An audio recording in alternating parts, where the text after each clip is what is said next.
안녕하십니까. 서귀포신문 장태욱 편집국장입니다. 서귀포신문이 4.15 총선에 나서는 서귀포시 후보자들과 간담회를 마련했습니다. 서귀포의 언론으로서 지역의 현안 또 지역민들의 관심을 놓고 간담회를 개최하려고 합니다. 그동안 이렇게 언론사에서 토론회에서 나왔던 그 제2공항이나 뭐 제1사상 관련된 어떤 공통적인 의제들은 이번 간담회에서 이렇게 생략했음을 밝힙니다. 자, 오늘은 첫 번째 순서로 그 미래통합당 강경필 후보님을 모시겠습니다. 안녕하십니까? 안녕하세요. 강경필 후보입니다. 네, 제가 시간이 없으니까 첫 번째 질문부터 드리겠습니다.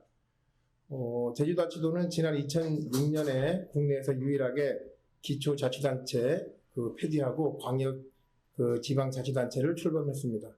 예산 편성권이나 자치입법권 이런 게 사라져서 풀뿌리 민주주의가 훼손된다는 그러한 우려가 있었습니다.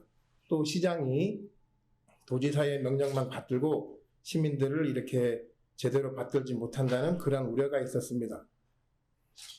14년이 지났는데 그 출범 당시 우려했던 일들이 대체로 그 현실로 나타나고 있습니다. 후보님께서는 이에 대해서 어떻게 생각하시는지 말씀해 주시기 바랍니다. 지금 거의 13, 14년 동안 시행을 해봤더니 장점보다 문제점이 많이 드러나고 있는 것 같습니다. 이게 대체로 그 임기가 뭐 2년도 못 미치는 것 같고요. 그러다 보니까 일관성 있는 정책 추진이라든가 어떤 예산 편성권이 부여되지 않은 이유 등으로 지금 제주시나 서귀포시나 시 단위 그 행정시장이 역할을 하기에는 굉장히 미비한 것 같습니다.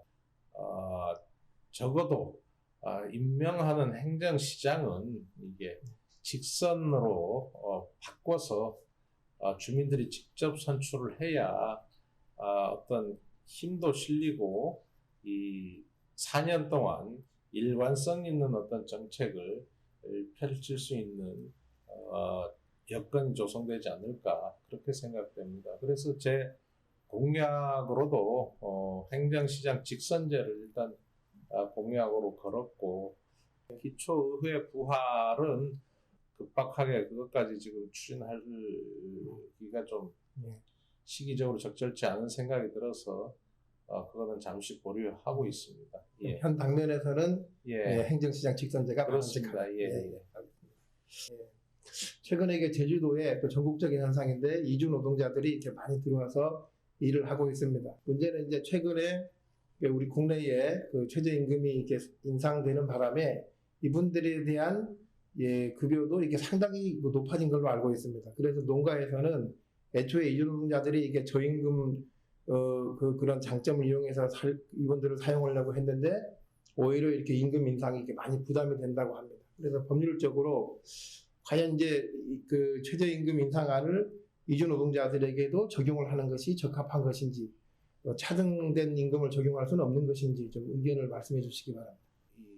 농사일을 도와주는 그 이주 노동자들이 경우에는 좀 다르겠습니다만 소규모 그 공장에 취업하고 있는 이주 노동자들의 경우에는 주거하고 또 식사를 제공하는 경우가 많거든요. 근데 그거는 고려하지 않고 국내 최저임금하고 똑같이 맞추다 보니까 이 고용주들이 애로가 상당히 큰 것 같습니다. 당연히 동일 노동, 동일 임금이라는 그 전제 하에서 대우를 잘 해드려야 되는 게 똑같이 내국인하고 대우를 해드리는 게 맞습니다만은 주거와 이 식사를 제공한다면 또 그거를 임금에서 어떻게 고려할 건지는 좀 더 검토가 필요하다 이렇게 생각합니다.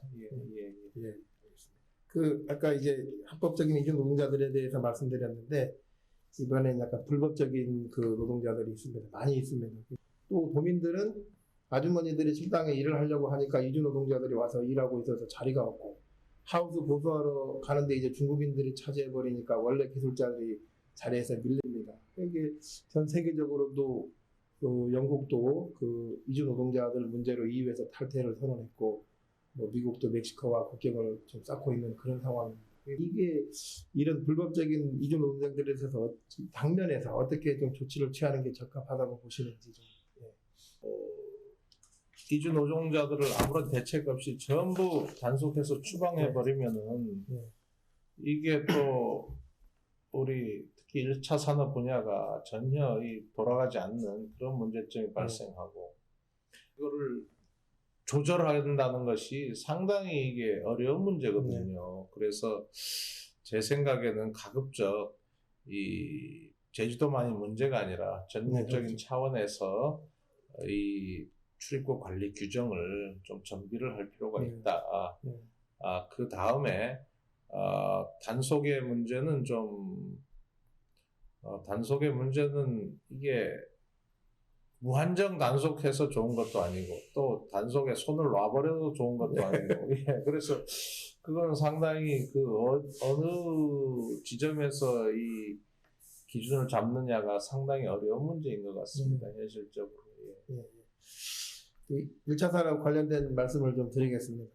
최근에 이제 몇 년 동안 흐름을 보니 1차 산업의 뭐 농업이나 농산물이나 아니면 수산물이 계속 이렇게 특히 축산물 이런 것들이 시장에서 가격 계속 하락하는 추세에 있습니다. 전문가들의 의견으로는 인구가 고령화되고 구매력 있는 이제 이 소비층들이 자꾸 감소해서 실제 인구는 늘고 있지만 구매력 있는 이제 소비자들이 감소하기 때문에 이게 장기화될 것이라고 우려하는 분들도 있습니다. 그래서 이거에 대해서 이제 그 제주도의 경우에는 양식 기술은 세계 최고를 자랑하지만 그 양식 광어가 시장에 나갔을 때 가격은 굉장히 좀 하락하는 그런 추세입니다. 이런 농업도 마찬가지고.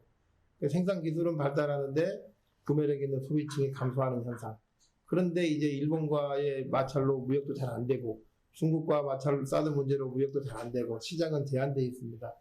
이 문제를 좀 어떻게 풀었으면 세계를 많이 다녔으니까 여러 나라를 다니셨으니까 좀 고민하고 계시면 말씀을 좀 해주시면 좋겠습니다.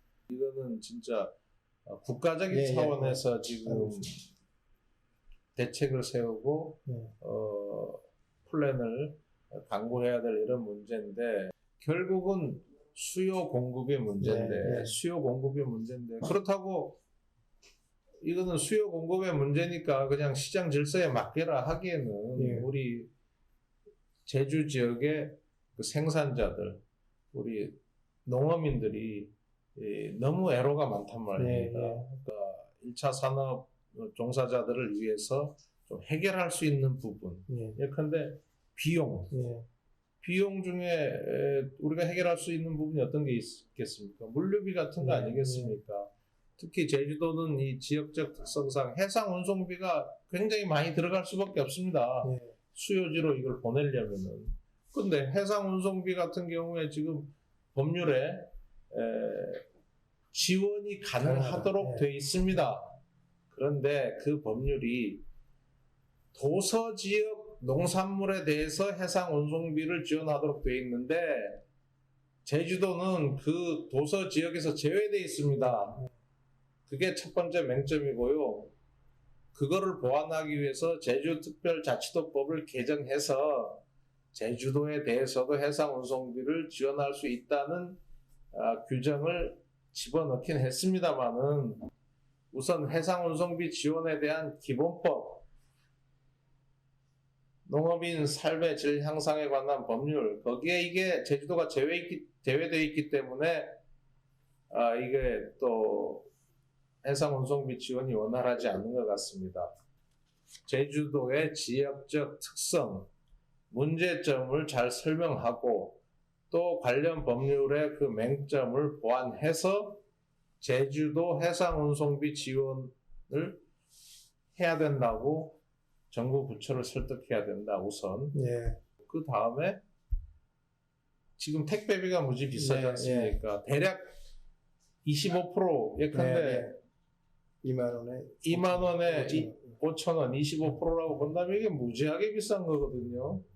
그래서 그 택배비를 줄이려면은 제가 볼 때는 일종의 정부 예산 지원을 받아서 어떤 일종의 물류 회사죠. 유통 회사를 설립해서 이 회사는 이윤을 목적으로 하는 회사가 아닙니다. 그러니까 필요 최소한의 비용만 받고 물류를 해결해주고 그 관리 운영비는 정부로부터 지원을 받으면 결국 물류비를 농가에 직접 지원하는 그런 형태가 그런 효과를 거둘 수 있지 않겠습니까? 그래서 그게 제가 볼 때는 농수산물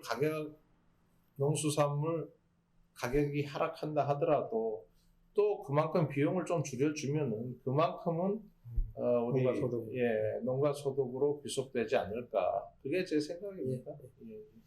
그래서 이제 1차 산업 말씀은 이제 여기까지 듣겠습니다. 예.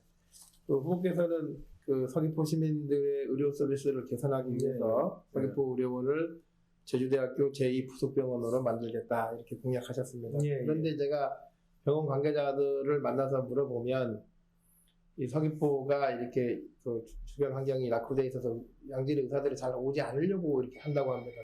그 제2부속병원으로 됐을 때 그 문제가 해결될지 좀 해결할 수 있는 방안이 있을지 좀. 제주대학 의과대학이 있기 때문에 여기서는 계속 의사를 양성하지 않습니까? 그래서 그 의사들이 제주대학 1부속병원에도 근무하고 제2부속병원에 근무하고 또 특진도 오고 또 뭐 여기서 또 저쪽으로 전근도 가고 뭐 이런 형태로 한다면은 지금처럼 이 행정기관에서 어디 가서 의료진을 뭐 스카우트하는 그런 일은 없을 것이다. 기본적으로 의료인 공급이 원활해지고 또 제주대학 부속병원이라는 이런 어떤 동질성이 있기 때문에 그 제주대학 병원 소속 의사들도 여기 와서 가끔 진료도 하고 할 수 있지 않습니까? 그러면 그게 좀 더 여러 가지 문제를 해결할 수 있지 않을까 그렇게 생각합니다. 또 다른 말씀 드리겠습니다. 후보께서는 이제 이 과거 그 탐나대학교 부지에 폴리텍 대학을 설립하는 안을 또 공약으로 제시하셨습니다. 지역 청년들이 취업하기에는 이제 굉장히 좋은 여건이 될 수도 있다 이렇게 생각을 했습니다. 근데 이게 이제 이 공약 후보님의 공약을 보고 제가 다른 사례들을 좀 봤습니다. 제주시에 제주 폴리텍 대학이 있는데 거기에 2년제 그 정규 학사 과정이 있고 또 학사 과정과 별도로 직업훈련 과정이 있고 또 한라대에는 이제 한국산업인력공단의 위탁을 받아서 또 기업과 매칭해서 이제 도제교육에 필요한 이론 교육을 또 시키는 과정이 있었습니다. 그래서 후보께서는 이 폴리텍 대학을 운영할 때 이런 과정 중에 어떤 과정을 좀 운영하면 좋겠다라든가 또 이런 업종에 적합한 인력을 좀 양성하면 좋겠다 이런 구상이 있으시면 말씀해 주십시오. 지금 서귀포 지역의 제일 큰 문제가 뭡니까? 청장년 일자리 아니겠습니까? 이 서귀포 지역에 아주 특화된 예컨대 해양 레저 같은 거는 전국 어디에도 우리 서귀포만한 여건이 없지 않습니까? 그리고 이 지역의 어떤 선박술이라든가 그리고 뭐 말 관리라든가 그리고 기본적으로 우리 관광업에 필요한 어떤 요리 뭐 그리고 골프 그리고 의료 휴양 이런 거에 관련된 실무 인력을 양성하는 과를 설치하겠다. 그 얘기입니다. 결국은 우리 청장년 일자리에 조금이라도 도움이 되는 그런 방안을 강구하겠다는 겁니다. 저희가 이제 그 준비한 질문은 이제 여기까지입니다. 시민과 유권자들에게 존경하는 서귀포 시민 여러분, 미래통합당 국회의원 후보 강경필입니다. 지금 대한민국이 위기에 처해 있습니다. 우리 서귀포시가 위기에 처해 있습니다.